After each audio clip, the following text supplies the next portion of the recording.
Assalamualaikum warahmatullahi wabarakatuh. Perkenalkan, nama saya Hafiz Arpandi Caniago, kelas 10 MIPA. Di sini saya akan menjelaskan tentang remedial akidah akhlak, guru bidang studi Ahmad Muhajirin. 3. Yang pertama, tuliskan dan jelaskan masing-masing pengertian dari hikmah, ifah, syaja'ah, dan adalah. Yang pertama, hikmah. Hikmah adalah bijaksana dalam mengambil keputusan. Seseorang harus memiliki sifat hikmah dalam dirinya agar dapat mengambil keputusan yang benar.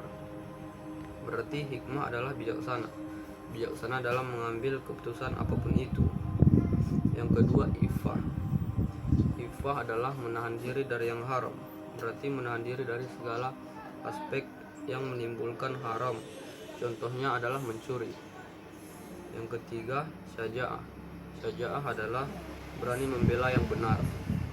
Berarti berani membela yang benar, berani membela agama walaupun nyawa dan harta taruhannya. Yang keempat, adalah. Adalah berarti adil. Adil kepada semua orang, tidak memandang kaya atau miskin, tinggi atau rendah. 3. Yang kedua, kisah seorang tokoh yang memiliki sifat hikmah. Kisah seorang raja yang memiliki sifat hikmah atau bijaksana. Ada seorang raja yang memiliki sifat hikmah dalam setiap tindakan yang ia ambil, selalu dengan pertimbangan. Pernah ada dua wanita yang sedang bekerja di sawah dan meninggalkan anak mereka di sebuah pondok.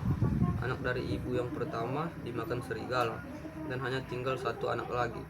Dan dua ibu itu berebut anak tersebut. Lalu mereka membawa anak itu kepada raja, dan raja pun dengan bijaksana mempertimbangkan. Ia mengambil sebuah pedang dan meletakkan di badan anak itu. Dan satu ibu yang lain menangis histeris, sedangkan yang lain biasa saja. Maka diputuskanlah anak itu milik ibu yang menangis histeris. 3. Yang ketiga, kisah seorang tokoh yang memiliki sifat ifah. Ada suatu ketika seorang laki-laki sedang berjalan di sebuah kebun apel milik orang, dan ada sebuah apel yang jatuh, dan ia mengambil apel tersebut dan menggigitnya. Lalu ia pun sadar bahwa ia baru saja memakan sesuatu yang haram, walaupun hanya segigit saja. Lalu ia menemui penjaga apel tersebut dengan tujuan hendak minta maaf. Ternyata apel tersebut bukanlah pemilik penjaga tersebut. Lalu laki-laki itu bertanya kepada penjaga pemilik kebun apel tersebut. Penjaga apel itu memberitahukan tempat tinggal pemilik kebun apel.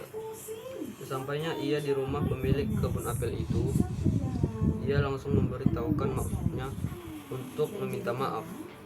Akan tetapi pemilik kebun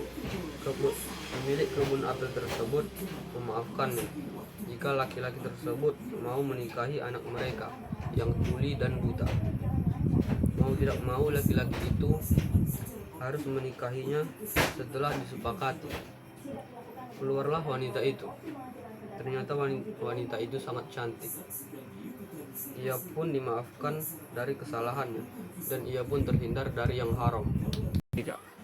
Yang keempat, kisah seorang tokoh yang memiliki sifat syaja'ah. Kisah Ali bin Abi Thalib yang memiliki sifat syaja'ah. Pada saat ketika itu, Ali masih berumur belasan tahun dan sudah berani membela Rasulullah SAW. Ada saat ketika orang-orang Quraisy hendak membunuh Rasulullah SAW dan terdengar di telinga Ali. Ali pun keluar dengan pedangnya sambil berkata, "Siapapun yang berani membunuh Rasulullah, maka akan berhadapan denganku." Ali begitu berani padahal usianya masih belasan tahun. 3. Yang kelima, kisah seorang tokoh yang memiliki sifat adalah. Ada seorang tokoh yang memiliki sifat adalah. Ia selalu adil kepada siapapun dan tidak memandang siapa dia. 3. Yang keenam, tuliskan dan jelaskan masing-masing pengertian dari hubud dunia dan hasad, takabur, dan ria. 3. Yang pertama, hubbud dunia. Hubbud dunia adalah terlalu cinta kepada dunia. Berarti cinta yang bukan sekedar cinta, melebihi dari cinta terhadap sesuatu. Terlalu cinta kepada dunia dan enggan melepaskan dampak negatifnya. Dampak negatifnya: 1. Kikir atau bakhil. 2. Loba. Yang ketiga, tamak. Yang keempat, rakus. Yang kedua, hasad. Hasad adalah dengki atau iri hati. Dengki atau iri hati berarti tidak bisa melihat orang bahagia, memiliki hal baru.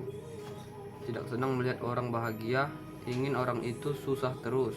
Dampak negatifnya: permusuhan, tinggi hati, pemalas, kikir, bakhil. 3. Yang ketiga, takabur. Takabur adalah sombong. Berarti sombong dengan apa yang ia miliki, merasa paling benar, paling tinggi. Berasal dari kata kabaro, paling benar. Sombong terbagi dua. 3. Yang pertama, lahiriah. Lahiriah dinamakan, batiniah tersembunyi. Dampaknya: tidak mendapatkan pahala, tidak masuk surga walaupun cahayanya sebesar biji zamroh. 3. Yang keempat, ria. Ria adalah ingin dipuji. Berarti ingin dipuji dalam segala hal, menampakkan yang ia perbuat, baik itu sholat, sedekah, tapi hanya untuk dipuji dan dilihat orang. 3. Dampaknya: kata-kata tidak pernah bernilai ibadah. Kedua, ingin dipuji. Yang ketiga, tidak pernah jujur pada diri. 3. Yang ketujuh, akibat dari sifat hubbud dunia. Akibatnya adalah pahala tidak akan diterima oleh Allah Subhanahu wa taala. Sulit untuk meninggalkan kehilangan sesuatu yang dimiliki. 3. Yang ke-8, apa perbedaan antara hasad, dengki dengan iri hati? Dengki adalah suatu penyakit hati yang di atas iri bisa dikatakan sudah melampaui batas. Sedangkan iri hati adalah iri yang bisa dimaafkan atau belum melampaui batas. 3. Yang ke-9, dalil tentang sifat ria. Alam nasyrah allazina hum yuraun. Kat. Ya. Yang berarti dan berbuat ria. Ya. Yang ke-10, apa yang harus kita lakukan agar terhindar dari sifat ujub? Yang kita lakukan agar terhindar dari sifat ujub adalah dengan mensyukuri apa yang diberikan Allah Subhanahu wa taala dan tidak menyombongkan diri di depan orang lain. Cukup sekian yang dapat saya sampaikan tentang membahas kilas mata pelajaran akidah akhlak. Apabila ada kata saya yang salah, saya mohon maaf. Saya akhiri, wabillahi taufiq wal hidayah. Wassalamualaikum warahmatullahi wabarakatuh.